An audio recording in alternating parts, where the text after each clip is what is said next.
Welcome back to Sleepy Science History. I hope you're tucked in, your pillow just right, and your mind ready to drift. Tonight, we'll travel far beyond your bedroom ceiling, into a time when our ancestors read the sky like a book and listened to the stars as if they were old friends. This is the night sky of our ancestors. A gentle journey through ancient wonders, whispered myths, and the quiet rhythms that guided life long before clocks or calendars. So, close your eyes if you wish, and let the night carry you into the story. Have you ever looked up at the night sky and wondered if those same stars once looked back at someone else, long before you were born? Not just your grandparents or theirs, but people from thousands of years ago, strangers whose names are lost, yet whose eyes saw what you see now. Doesn't it feel almost impossible that something so far away, so seemingly eternal, could connect you to them across centuries? I sometimes imagine them, small groups gathered around a fire, perhaps with the day's work finished, watching as the sky shifts from the warm gold of dusk into a deep, endless blue. How long do you think it took before the first star appeared? Did someone call it out with excitement, the way a child might spot the first firefly of summer? And when more stars followed, spilling across the sky like scattered embers, did they feel awe, fear, comfort? What would it have been like to live in a time when darkness was truly dark? Can you picture the way the stars must have glowed without the wash of streetlights, car headlights, neon signs? Every tiny flicker would have been sharp and clear, like fine silver dust thrown across a black silk cloth. In those nights, the heavens weren't an occasional spectacle. They were constant companions. If you had no calendar, no wristwatch, no weather forecast, how quickly would you learn to read the sky? Would you notice how certain stars always return to the same place each season, like old friends arriving right on schedule?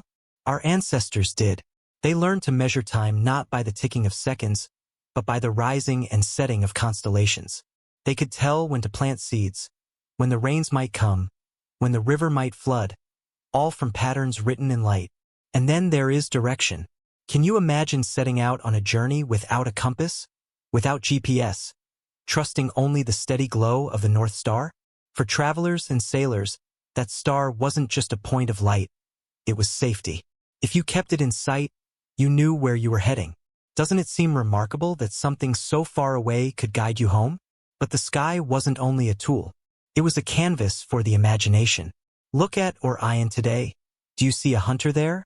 Or just a crooked line of stars? What about the Pleiades? Do they look like seven sisters to you? Or merely a tiny cluster barely visible to the naked eye? Why do you think people told stories about these shapes? Perhaps because the mind can't resist turning dots into meaning. Maybe it made the night less lonely to think those bright specks were heroes, animals, gods, and legends, each with a tale worth telling. If you were sitting by the fire on a long winter night, wouldn't you want a story to explain why a certain star never moves, or why the moon disappears and returns? Without science, the sky must have seemed like a living thing, full of intentions and messages. What would you believe if all you had to go on was your eyes and your imagination? Some civilizations took their fascination further, carving it into stone. Have you heard of Stonehenge? Those massive stones weren't placed randomly. They aligned perfectly with the sunrise on the longest day of the year. Can you imagine the patience it took to build something that would only reveal its purpose in a single moment each year? Or the Great Pyramids of Giza, whose sides align almost perfectly with the cardinal directions. How did they know where true north lay, without magnetic compasses?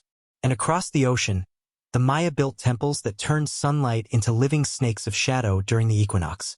Doesn't that make you wonder what it must have felt like to see the sky and earth join in such precise harmony? Of course, the night sky was also a spiritual map. If crops failed, if storms raged, if sickness struck, the stars were often woven into the explanation. Do you think that made life more comforting, to believe the heavens were watching and perhaps guiding? Or did it make them more mysterious, more unpredictable? I sometimes try to imagine an ancient child, lying on their back, watching the stars while their parents talk nearby. What did they think? Were they told, "That's the scorpion, don't forget its sting"? Or, "That's the goddess who guards our village"? Did they feel the same wordless awe we feel now, or something deeper, because the stars were not just a backdrop, but a living part of their world?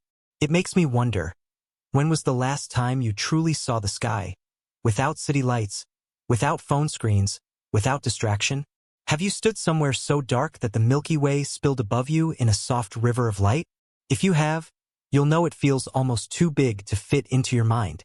And if you haven't, what do you think it would do to your sense of time and place to see it as they once did? Today, we know so much more about what's up there. We can measure the distances to stars, watch galaxies collide, even detect planets orbiting suns hundreds of light years away. We've sent probes beyond our own solar system. But has all that knowledge made the night sky less magical for you, or more? For me, it's both humbling and exhilarating to know the light hitting my eyes tonight may have traveled for millions of years to get here. Does that make you feel small or infinite? And yet, despite all our tools and telescopes, we still find ourselves telling stories about the stars. We give them names, draw lines between them, turn them into symbols. Maybe that's because the sky is not just an object to study. It's a mirror, reflecting our need for meaning. When you look up, are you looking into the universe or into yourself? Perhaps that's why the stars haven't lost their pull on us. Even if you've never navigated by the constellations, never used them to mark the seasons, never relied on them for survival, there's still a quiet voice in you that stirs when you see them. Maybe it's the same voice our ancestors heard, the one that whispers, "You are part of something vast." So, I wonder, the next time you step outside on a clear night, will you look for a story in the sky? Will you try to imagine who else, long ago, saw that same star in the same position and perhaps made a wish on it? And if you do, will you feel them there beside you, not in body, but in that shared, timeless gaze upward? Because that's the thing about the night sky. It belongs to everyone who has ever lived, and everyone who will ever live. And maybe, in the end, that's the most important story it tells. Have you ever tried to find your way at night without a map or a phone? Imagine it. No glowing blue arrow on a screen. No helpful voice saying, "Turn left in 200 meters." Just the sound of your footsteps, the darkness pressing close, and above you, the stars. Would you know where to look? Would you know which way to go? Our ancestors did. They had no choice. Navigation by the stars was not a romantic adventure. It was survival. Think about it. A journey over open water, or across a vast plain, with no landmarks and no signposts. What would you trust? Which light in the sky would you follow? The North Star, perhaps, steady and constant, never wavering from its place. Have you ever looked for it? It's not the brightest star, but it's always there in the same spot, quietly holding its place in the northern sky. If you were lost, wouldn't it feel like a friend, patiently waiting to guide you? I often wonder how many lives it has saved, how many ships it has steered home through black waves and uncharted waters. But the North Star was just the beginning. Whole constellations served as guides. Sailors in the southern hemisphere looked to the Southern Cross, its shape pointing the way like a celestial signpost. The Polynesians, voyaging across the Pacific in canoes, memorized star paths, invisible lines that each rising and setting star traced across the horizon. Can you imagine holding such a map entirely in your mind?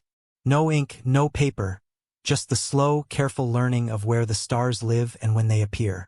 Would you trust yourself to remember every detail? And here's the thing, it wasn't only about knowing where the stars were. It was about when they would be there. The sky is a clock as much as it is a compass. If you were to watch the same star night after night, you'd see it rise 4 minutes earlier each evening, slowly shifting across the seasons. Our ancestors noticed this.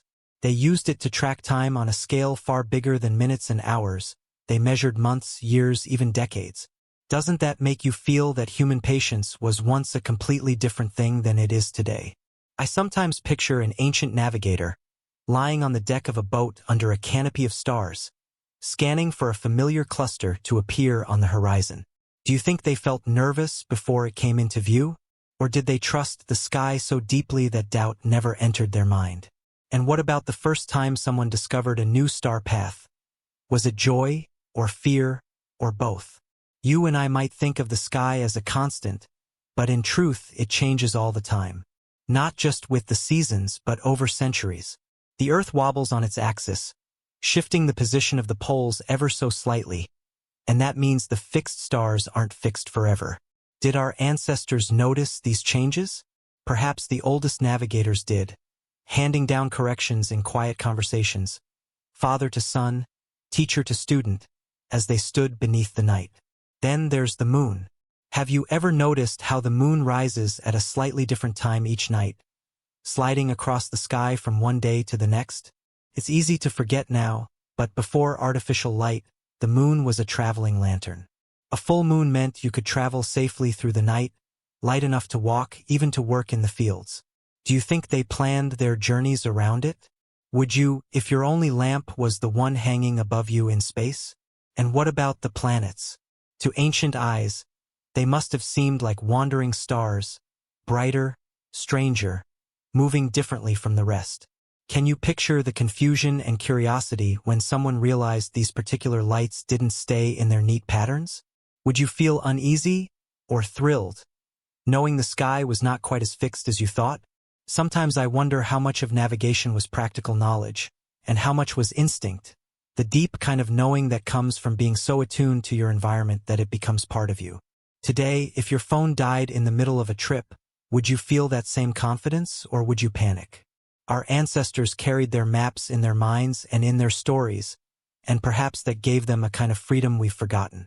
But it wasn't only travelers and sailors who looked up for guidance. Farmers read the stars, too. The appearance of certain constellations marked the start of planting or harvest. In Egypt, the rising of Sirius just before dawn signaled the flooding of the Nile, an event so vital that their calendar was built around it. Can you imagine watching for a single point of light each year, knowing it would decide whether your fields would be fertile or dry? How closely would you watch the sky then? And yet, for all this precision, the night sky was still woven through with wonder. Do you think they ever looked up and simply stopped? Not to measure, not to navigate, not to predict, but just to feel that small, exhilarating ache of being under something so immense. I like to think they did.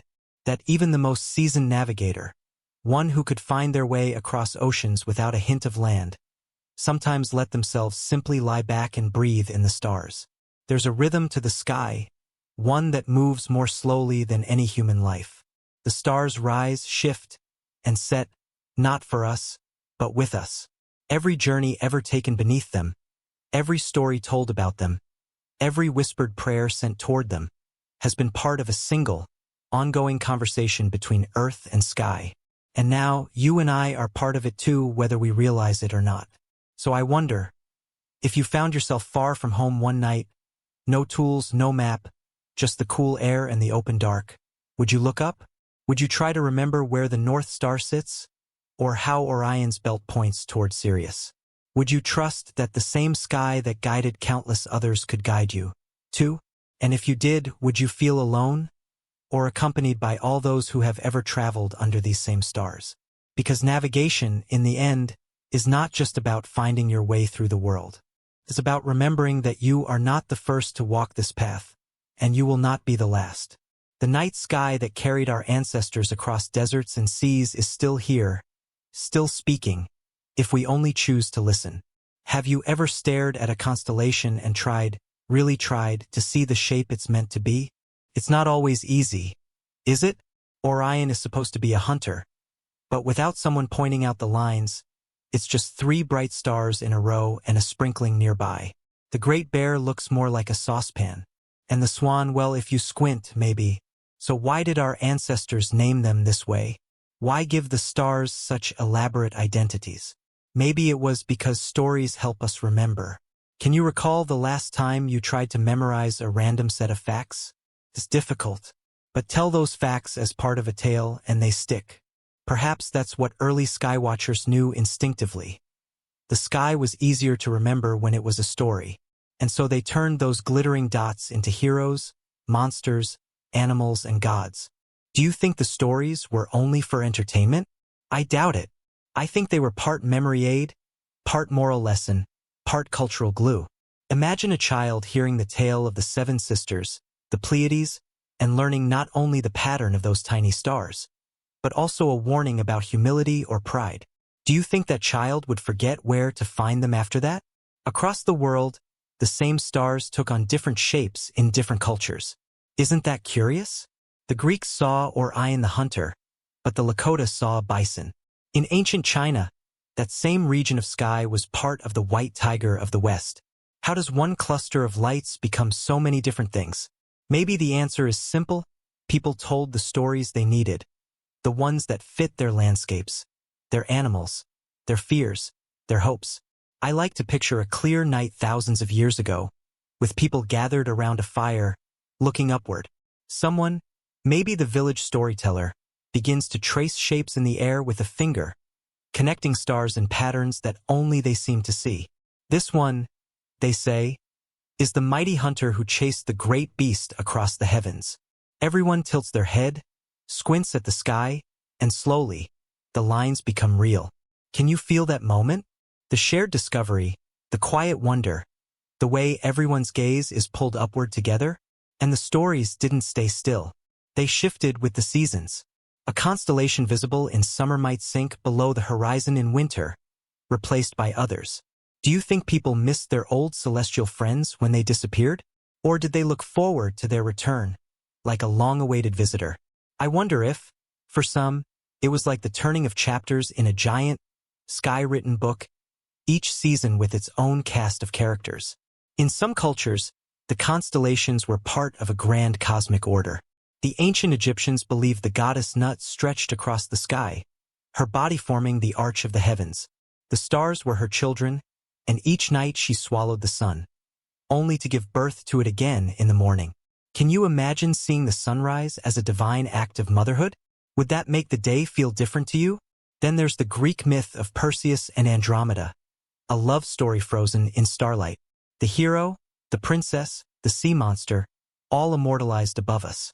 Why do you think people went to such lengths to place their myths in the sky? Perhaps it was a way of saying, this is important.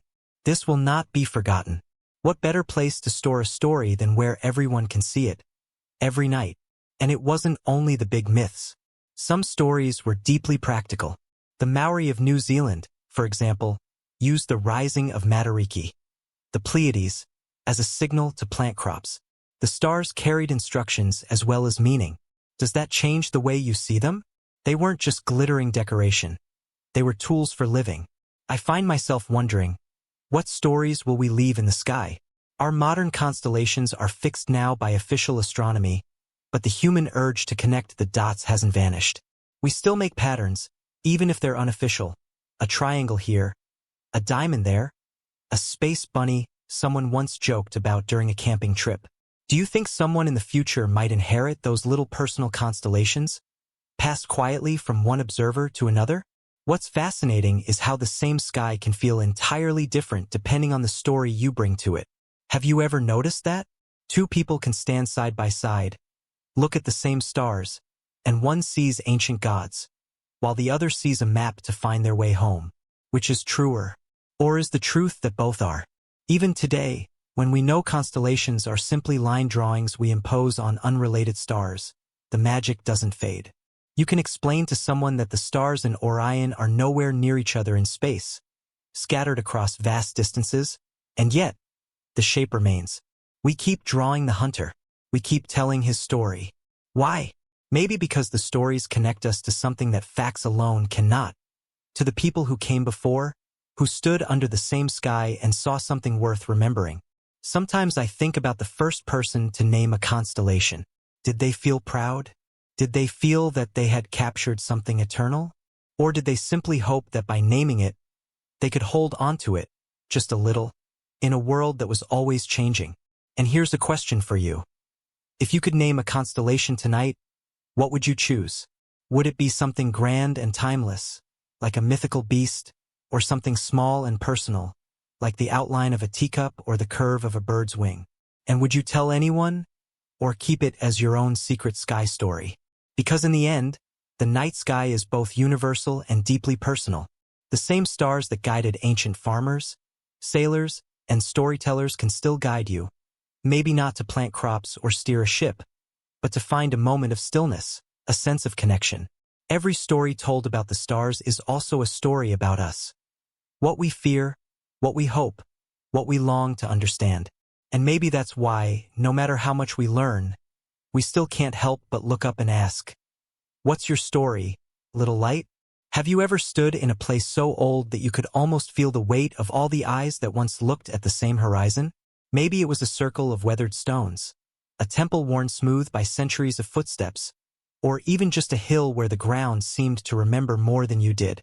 Did you wonder what those people were watching for? What if I told you that many of those ancient places were built not only for the earth but for the sky? That the great stones, the walls, the doorways, they were set in place with such precision that sunlight or moonlight would pass through them in just the right way, on just the right day, year after year, century after century. Doesn't that make you pause? Who has that kind of patience anymore? Think of Stonehenge. Everyone knows its ring of giant stones, but have you ever considered why they stand where they do? On the summer solstice, the sun rises exactly over a particular stone when viewed from the center. Do you think it was meant for a celebration, a calendar, a ritual? Or maybe all three? I sometimes imagine the moment when that first solstice sunrise poured its golden light straight through the stones. How many gasps must have echoed through the crowd? And it's not just Stonehenge. In the Americas, the Maya built temples that turned sunlight into an event. At Chichen Itza, on the spring and autumn equinox, the setting sun casts shadows that create the illusion of a great serpent slithering down the temple staircase. Can you picture people gathering, waiting for the snake to appear? Would your heart race when you saw it, even knowing it was only light and shadow? Or would you see it as a sign from the gods? In Egypt, the Great Pyramids were aligned so precisely to the cardinal directions that modern engineers still puzzle over how it was done. Some believe they used the stars, perhaps the bright ones in Orion's belt, to fix their position. How do you think it felt to look up at the night sky and trust it enough to guide the placement of something that would outlast your entire civilization? And in Newgrange, Ireland, there's a passage tomb older than Stonehenge and the pyramids. Every year on the winter solstice, sunlight streams down its narrow passage and illuminates the inner chamber for just a few minutes. Only then, only once a year. Imagine designing something so carefully that it would work for thousands of years without anyone moving a stone. Would you do that if you didn't believe the moment mattered? Why do you think people went to such lengths to link their monuments with the sky? Was it purely practical, a way to track the seasons for farming? Or was it spiritual, a way to feel in harmony with the heavens? Maybe it was both. If the sun or the stars determined when you planted, harvested, or held ceremonies, wouldn't you want a structure that tied you directly to those rhythms? There's something humbling about the idea that these monuments were built with no cranes, no power tools, no computer models, just observation, memory, and sheer human will.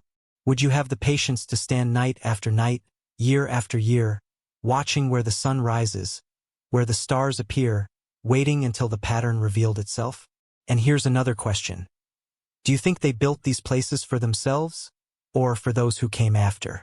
Many of these alignments still work today, thousands of years later, which means they built them knowing they might never see the full span of what they created. That kind of faith in the future feels rare now, doesn't it? I sometimes imagine an ancient architect explaining to a child why a doorway faces a certain way. When you are grown, they might say, "You will stand here on the longest day, and the sun will rise in that exact place." And maybe that child would one day bring their own child to see it. Isn't that a beautiful thought? A design meant to be experienced across generations? Of course, not every alignment was about the sun. Some were tied to the moon, which is trickier. Its cycle is not as steady as the sun's. The ancient people of Callanish in Scotland built their stone circle so that every 18.6 years, the moon would skim low along the horizon, weaving between the stones in a slow, glowing dance. 18 years. Can you imagine waiting that long just to see the event again?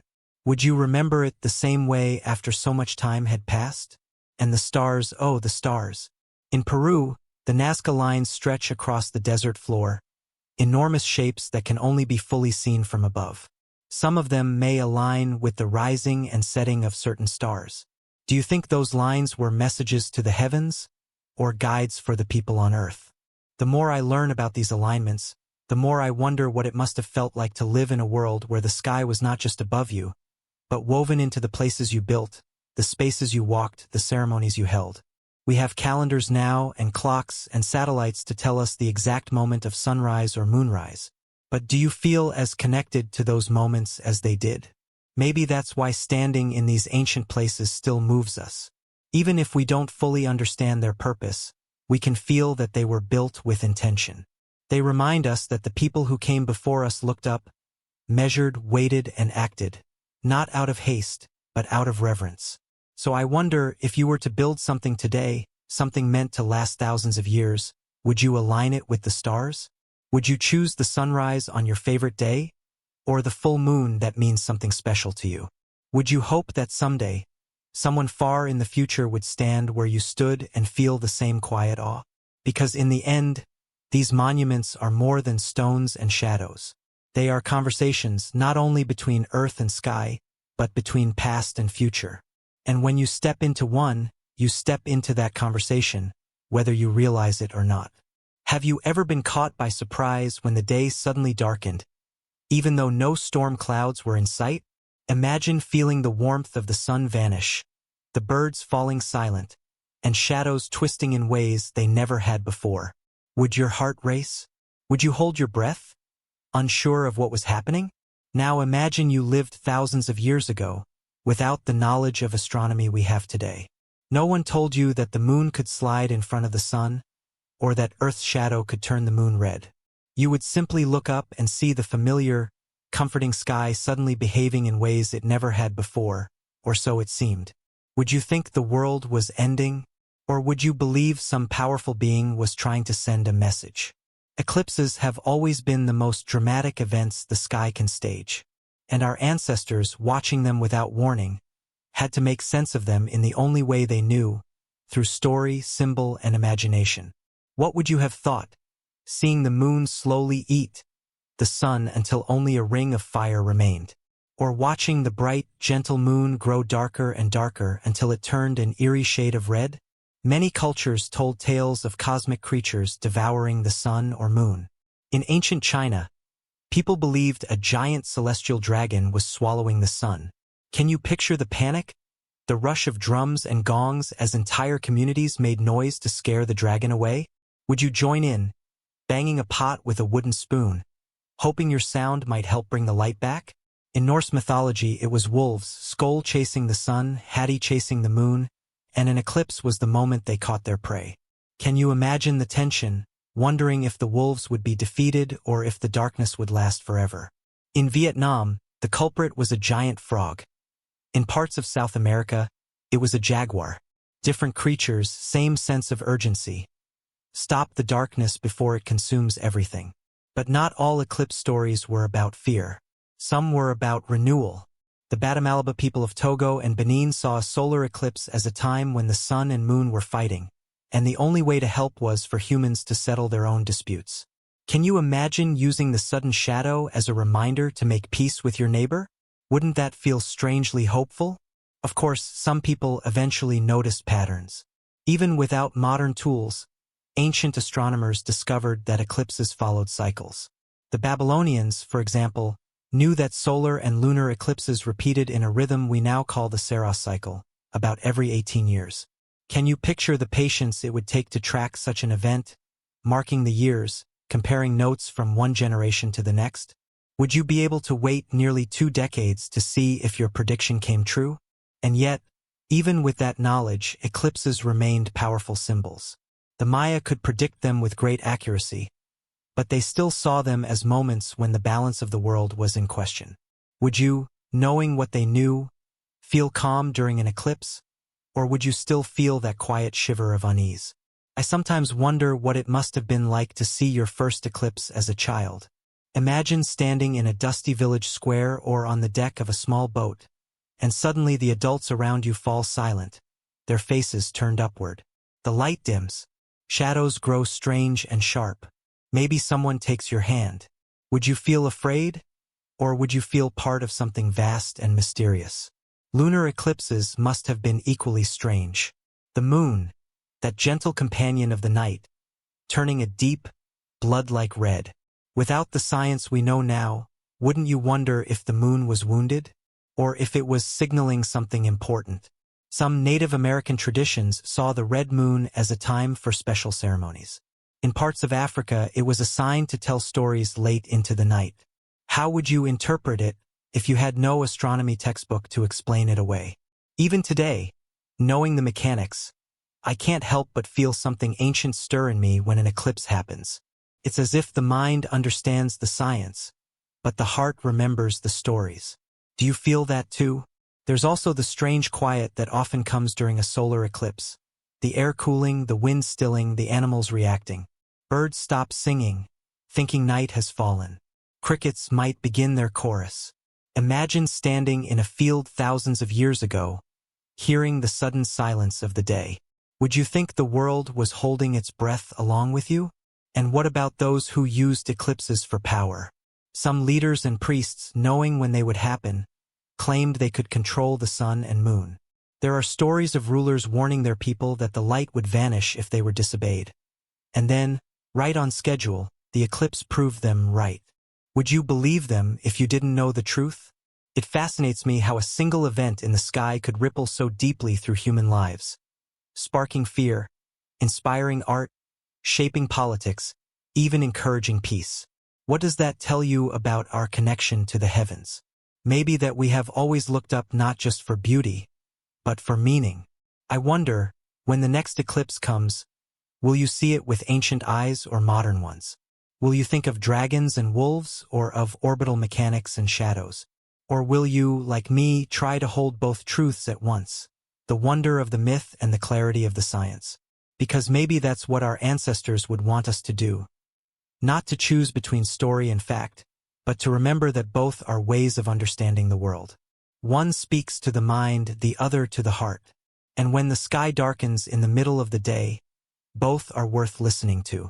Have you ever felt that certain times of year have their own special kind of light? Maybe you've noticed how summer sunsets seem to linger forever, or how in winter the daylight feels brief and sharp. But what if you didn't have a calendar on the wall or a phone to tell you the date? How would you keep track of the turning seasons? Would you trust the changing leaves, the feel of the air, or would you look up to the stars? For our ancestors, the night sky was not just decoration, it was the most reliable calendar they had. The appearance or disappearance of certain constellations told them when to plant, when to harvest, when to prepare for the dry season, or when the rivers would swell. Can you imagine learning the passing of time not from numbers on a page, but from the slow dance of lights overhead? Take the ancient Egyptians. They knew that just before the annual flooding of the Nile, the star Sirius, the brightest in the night sky, would rise just before the sun. That moment was so important that it marked the beginning of their new year. Can you picture it?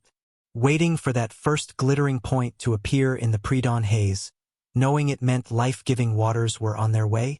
Would you feel relief, gratitude, maybe a little awe at the timing? The Greeks and Romans also used the stars to mark the seasons, noting when constellations like Orion or the Pleiades appeared or vanished. In the Pacific, the Polynesians read the sky as both calendar and compass, knowing which stars belonged to the season of voyaging and which to the season of staying close to home. Would you remember them all if your next journey depended on it? There's something beautiful about the idea that the stars don't just shine. They arrive and depart like guests at a grand, repeating party. Every year, they make their entrance on schedule, stay for their appointed time, and then slip away. Which constellations would you look forward to the most, if they were your markers of time? And the moon, oh, the moon has always been a timekeeper. Its phases offered a second, shorter rhythm, marking out months long before the invention of written calendars. Imagine counting the cycles from one new moon to the next, planning gatherings, markets, or hunts by its light. Would you prefer that softer, gentler measure of time instead of the rigid grids we use now? In some cultures, the moon's timing was tied to agriculture. The Maori in New Zealand had a lunar calendar that linked certain phases of the moon to the best days for planting or fishing. Can you picture yourself watching for a slim crescent to appear, knowing it meant the soil was ready? Do you think you'd feel more in tune with the world if you lived by that rhythm? It's easy to forget how much patience all this required. Today, we expect information instantly, but imagine having to watch the sky night after night, season after season, until the patterns revealed themselves. Would you have that kind of attention? Or would you grow restless, waiting for the stars to speak? What amazes me is how the knowledge was passed down. It wasn't stored in books for much of human history. It was remembered in stories, songs, and rituals. In Hawaii, star knowledge was woven into chants that could be sung on long journeys, guiding navigators and reminding them of the seasons. In other places, the rising of a certain star might be celebrated with a feast, ensuring everyone noticed and remembered. Would you learn more easily if the lessons came with music and celebration? Some ancient cultures even built their calendars into stone. You've heard of Stonehenge and its solstice alignments, but did you know that the ancient city of Chaco Canyon in North America had structures aligned with the movements of the sun and moon? On certain days, light would fall exactly through carved windows or doorways. Isn't that a kind of clock you can walk inside? And yet, despite all the precision, the sky still had room for surprise. A comet could appear, bright and unexpected, or a guest star, what we now know as a supernova, might suddenly blaze in a familiar constellation. How would you react if your sky calendar suddenly gained a new, dazzling entry? Would it feel like a gift or a warning? Even without surprises, the regular movements of the heavens offered comfort. Knowing that Orion would return in winter, that the Pleiades would vanish when spring came, these rhythms tied people to the land, the water, and each other. Do you think we've lost something now that we rarely look up to mark the passing of time? Or could we still reclaim that connection if we tried? Sometimes I like to step outside on a clear night and try to imagine what date it might be if all I had to go on were the stars. Could I guess the season by the constellations? Could I spot the faint smudge of the Milky Way and tell if it was summer or winter by its angle in the sky? It's harder than you might think, but even the attempt feels grounding, like joining a very old conversation. And maybe that's the heart of it. A sky calendar isn't just about tracking days. It's about being part of a pattern so much bigger than yourself. It's knowing that the same stars that mark your year also marked the years of people who lived thousands of years before you, and will mark the years of people thousands of years from now. Does that thought make you feel small, or does it make you feel endless? I wonder, if you had to give up your phone and your wall calendar, could you learn the stars well enough to live by them? Could you remember that when Sirius rises before dawn, the floods are coming, or that when the Pleiades vanish, the warm season is ending? Could you plan your life by the slow, silent turning of the sky? Because the truth is, our ancestors didn't just watch the stars, they kept time with them. And even now, if you know what to look for, you can still hear that ancient clock ticking. Have you ever noticed how a dark, starry night can make you feel like telling a story? Maybe it's the stillness, or the way the stars seem to lean closer, like patient listeners. Our ancestors must have felt that too.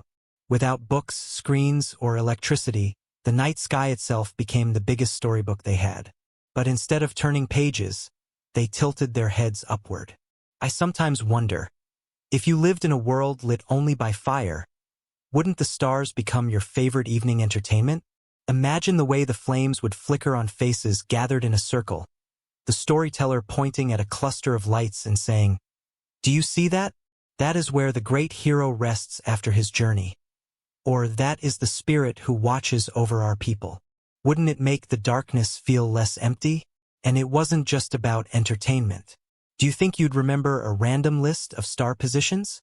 Probably not. But if those stars were part of a tale, a hunter chasing a stag, a goddess scattering seeds, a mischievous fox stealing the moon, you'd remember exactly where they were. Stories were memory tools, like knots in a rope or beads on a string, but far more beautiful. What's fascinating is how the same sky inspired so many different stories. The Greeks saw the constellation we call Orion as a mighty hunter, but the Lakota saw it as the hand of a great being who once reached down to earth. In Aboriginal Australian traditions, parts of the Milky Way aren't just a spray of stars, but the outline of an emu in the sky, her dark shape formed by the spaces between the stars.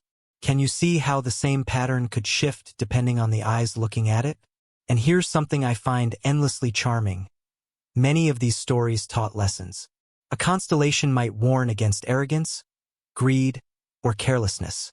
The Pleiades, for example, appear in myths from cultures around the world, often as sisters who were chaste, protected, or transformed. Sometimes the story was a caution, don't stray too far from your family. Sometimes it was a reminder, unity brings safety. Can you imagine looking up every night and seeing not just stars, but a piece of advice glowing there for you? Some stories were explanations for natural events. A shooting star might be a messenger from the gods, or a soul beginning a journey. The moon's phases could be the slow gathering of light in a bowl, poured out and refilled again. The rising and setting of certain constellations could tell you why the rains were coming or why the cold was near. Would you feel reassured having an explanation for each change, even if it was more poetry than science? And yet, these stories weren't frozen. They shifted with time, traveling across cultures like seeds on the wind. A hero in one land might become a trickster in another. A goddess in the east could become a queen in the west. Do you think the travelers who carried these stories knew they were shaping them as they spoke? Or did the changes happen so gradually that no one noticed? I imagine a group of traders resting under a desert sky, swapping tales as they share food. Someone points to a bright star and says, "In my country, that is the eye of a lion." Another laughs and says, "No, in my village it's the lantern of a fisherman." And maybe, by the end of the night, the two stories have tangled together into something new, carried onward to yet another place. Isn't it amazing how the sky can be both universal and entirely personal? Even today, when we have star charts, planetarium apps, and high-definition images from space telescopes, we still tell stories about the stars. They might be fictional tales, science fiction adventures, or even just nicknames for favorite constellations. Why do you think we keep doing it? Could it be that the urge to connect the dots is as old as humanity itself? And maybe the most enduring part of these old sky stories is how they connect people across time. The same stars you see tonight might have once been part of a fireside tale told to calm a frightened child, to inspire a young hunter, or to explain the unexplainable. Doesn't that thought make the sky feel crowded, not just with stars, but with voices? I sometimes think about what story I would tell if I had to explain the stars to someone who had never seen them before. Would I make it grand and cosmic with gods and monsters? Or would I keep it small and human, about love, friendship, and longing? If you had to make your own constellation story, what would it be? And who would you tell it to? Because in the end, these stories were never just about the stars. They were about the people telling them. The sky was the canvas, but the real picture was in the minds and hearts of those looking up. Maybe that's why, no matter how much science explains, the urge to tell stories under the night sky hasn't gone away. The stars give us something permanent to hang our fleeting words on. And the next time you find yourself under a dark, quiet sky, maybe you'll try this. Pick a few stars, connect them in your mind, and give them a name. Make up a story, even if it's silly or small. Whisper it aloud if you like.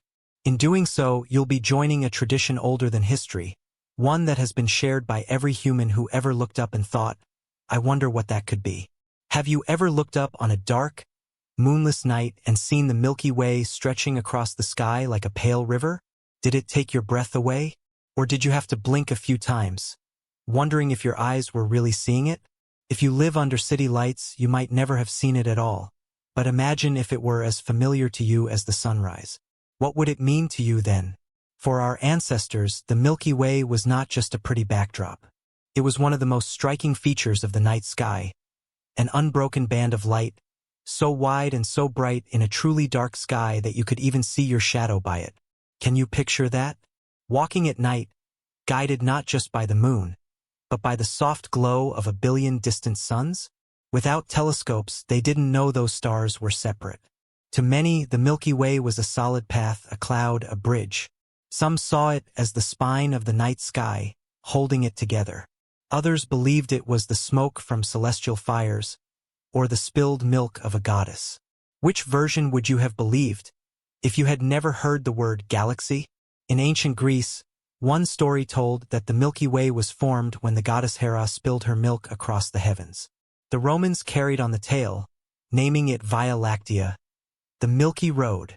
In parts of Africa, the band of light was a path for spirits traveling to the afterlife. In Australia, Aboriginal traditions saw it as a great river in the sky, its dark patches forming the shapes of emus and other creatures. Can you imagine standing under that sky, seeing not just light but animals and ancestors written in its patterns? And here's something fascinating: the Milky Way was often used for navigation. In the southern hemisphere, its tilt at different times of the year could help tell direction and season. Even in the northern hemisphere, travelers could use its arc to guide them. Would you trust a glowing band of sky as your compass? Or would you feel safer with a map in your pocket? I sometimes think about the patience it must have taken to study it. You'd have to notice how its position changes over the seasons, how it rises and sets at different times. Without photographs or star maps, your only record would be in your mind or in stories passed along. Do you think you'd remember those details if your next journey depended on them? The Milky Way also had a way of making people feel small, and maybe that's part of why it became so important in myth. Standing under it, you can't help but wonder what lies beyond, or where it ends. Some cultures thought it was the road souls traveled to reach the realm of the dead. Others believed it was a bridge between gods and humans, or a trail left by a great animal running through the heavens. Which idea feels more comforting to you, that it's a path for the living to follow, or a home for those who've gone before? There's something timeless about the way it draws the eye. Even now, when I see the Milky Way from a dark place, I feel an ancient kind of stillness settle over me. Do you ever get that sense that you're standing in exactly the same spot, in exactly the same moment, as someone from 1,000 years ago who looked up and felt the same thing? And of course, we now know that the Milky Way is not a path or a cloud, but a galaxy. Our galaxy, a vast disk of hundreds of billions of stars, with our sun just one small point among them.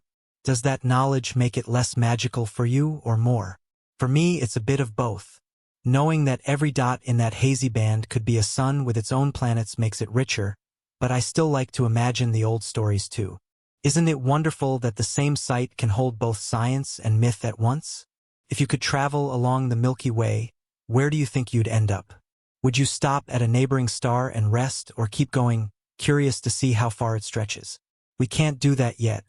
Not even close, but we can imagine it. And maybe that's part of why our ancestors loved it so much. It invited questions without easy answers. It also connected people across cultures. Think about it. No matter where you were on Earth, if the night was dark enough, you could see that same glowing band. A farmer in China, a sailor in the Mediterranean, a hunter in South America. All looking at the same thing, all giving it their own name and meaning. Does that make you feel more connected to the past, knowing the same stars stitched their nights together just as they do ours? Sometimes I wonder how many conversations began with someone pointing to the Milky Way and asking, "What is that?" The answer might have been a tale of gods, or a practical bit of navigational advice, or even a joke. Maybe someone said, "Oh, that's just the dust the sky sweepers missed." Do you think humor was part of those ancient sky talks? I like to imagine it was. Even now, the Milky Way has a way of making people pause. If you've seen it, you know that photographs never quite capture it. There's a depth to it, a softness that feels alive. And if you haven't seen it yet, really seen it from a place far from city lights, I wonder what you'll feel when you do. Will it be awe, joy, a strange, sudden quiet in your thoughts? Because here's the thing, the Milky Way is not just part of the night sky. It's part of our story. It was the great highway in the heavens for our ancestors. A guide, a mystery, a reminder that there's more beyond the horizon. And maybe, in a way, it still is. Have you ever been outside at night and seen a sudden streak of light shoot across the sky? Maybe you gasped before you even realized it. Maybe you made a wish because someone once told you that's what you should do. But have you ever stopped to wonder what you would have thought if you'd seen it 1,000 years ago, with no one to explain what it really was? Would it have felt magical or dangerous? For most of human history, a meteor, a shooting star, was an unexpected visitor. One moment, the sky was still. The next, a brief, blazing arc cut through the dark. It was rare enough to seem important, fleeting enough to feel urgent. Do you think people believed it meant something special had just happened, or that something was about to? In many cultures, meteors were seen as messages from the gods. In ancient Greece, Some thought they were the souls of heroes entering the heavens. In Polynesian traditions, a falling star could be the spirit of a chief, leaving the earth. Would you look at it differently if you thought it was carrying someone's soul? Would it make you feel closer to them, or more aware of the distance? Then there were the comets, slower, stranger, and far rarer. Have you ever seen one with the naked eye? Unlike meteors, which flash and vanish in seconds, a comet can linger for weeks, even months, its bright tail stretching like a ghostly banner across the stars. Imagine you're an ancient farmer, watching the same constellations every night of your life, and then suddenly, a new, moving star appears where none was before, glowing with its own eerie light. Would you be curious or afraid? Many ancient people chose fear. The Romans often saw comets as omens of change, the death of a ruler, the fall of a city.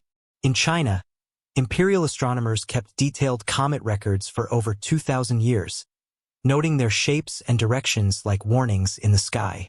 In parts of medieval Europe, comets were hairy stars, their appearance believed to foretell plague or disaster. If you were living in those times, would you spend the nights watching it anxiously, wondering what misfortune it might bring? But not every culture saw them as bad signs. Some saw comets as heralds of renewal or good fortune. In some Native American traditions, a comet could signal the start of a new era. Which view would you rather believe? That the sky's rare wonders bring trouble, or that they bring hope? And then there were the meteor showers, the sky's own fireworks, returning on a predictable schedule. The Perseids in August, the Geminids in December. These showers happen because Earth passes through trails of dust left by comets, and each tiny grain burns up in our atmosphere, painting a quick stroke of light across the sky. Do you think ancient people noticed the pattern? I imagine they did, even without knowing why. Perhaps they saw it as a yearly gift or a reminder of something important. What would you make of it if every summer, the stars seemed to fall for several nights in a row? It's easy now to explain these things in terms of ice, dust, and orbital paths, but I can't help wondering if that explanation satisfies the part of us that still longs for story. Do you still make a wish when you see a meteor? Do you pause and let yourself imagine it's a sign meant just for you? Our ancestors didn't have telescopes or cameras to study these lights, but they had something else, the ability to watch with deep attention. To notice not just that something moved in the sky, but where it came from, where it went, and how it looked. Some kept records on stone or clay tablets. Others remembered through oral tradition, telling the story of the night the star grew a tail, or the night the sky rained fire. Would you remember an event like that for the rest of your life? I think I would. And of course, there's the wonder of thinking about how far those visitors have traveled. A meteor could be a tiny rock that's been drifting through space for millions of years before it meets Earth in a brief, fiery end. A comet might have started its journey in the cold outer reaches of the solar system, only now wandering close enough for us to see. Would it change how you felt about them, knowing they'd been traveling all that time just to streak across your sky for a moment? Sometimes I imagine an ancient person seeing a bright meteor flash overhead while standing in a quiet field. Maybe they stop mid-step, eyes wide. Maybe they whisper to themselves or point so someone else can see it too. And in that instant, across centuries, you and they are doing the same thing. Looking up, startled and amazed, united by a flicker of light. Even now, in a world that explains so much, we still gather for these events. We drive out to dark places to watch meteor showers. We follow comet updates online. We share blurry phone photos of mystery lights in the sky. Isn't that a kind of modern campfire, the shared awe of watching something beautiful and fleeting together? I wonder, the next time you see a meteor, will you think of it only as a bit of space debris burning up? Or will you allow yourself to think, just for a second, that maybe it's also a message, a reminder, a gift? Because maybe the truth is that it's both science and story, fact and feeling. And perhaps that's what our ancestors knew instinctively, that the moving lights in the night sky weren't just curiosities to be measured, but invitations to wonder. And whether they brought fear, hope, or just a fleeting wish, they made us look up. Have you ever thought about how many eyes have looked at the night sky before yours? Not just in your lifetime or even in the last few centuries, but across the span of human history. Eyes that belong to hunters crouched by a fire, farmers resting after a long day, sailors charting their way home, children lying in grass with their parents pointing upward. If the stars could remember, how many gazes do you think they've held? And if they could speak, what would they tell us? The strange, isn't it, that we spend so much of our lives with the sky above us, and yet we rarely notice it. Our ancestors didn't have that choice. The night sky was their map, their clock, their storybook, and sometimes even their prayer.